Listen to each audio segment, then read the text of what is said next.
Yang Amat Berhormat Perdana Menteri akan memulakan lawatan ke tiga pusat ekonomi utama iaitu Rom, Paris dan Rio pada 1 sehingga 7 Julai 2025 dengan menggunakan penerbangan sewaan khas daripada Malaysia Airlines. Saya telah menunjukkan bahawa kini Kerajaan Persekutuan ada 3 jet peribadi bersaiz besar. Oleh kerana Kerajaan Persekutuan sudah pun mempunyai 3 jet peribadi yang besar macam ini, yang hanya digunakan oleh beberapa orang saja pun. 3 jet besar, saya tak nampak sebenarnya menteri-menteri kanan lain pakai.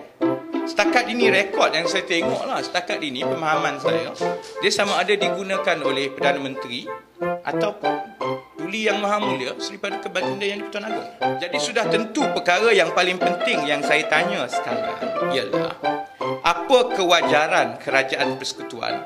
Dahlah ada 3 jet dah. You dah ada 3, you pergi sewa lagi satu. Dan sewa tu kalau RM20 saya tak kisah.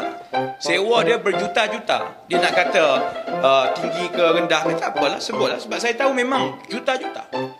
Jadi di mana kewajaran sudah ada 3 jet peribadi, pergi sewa satu lagi ya.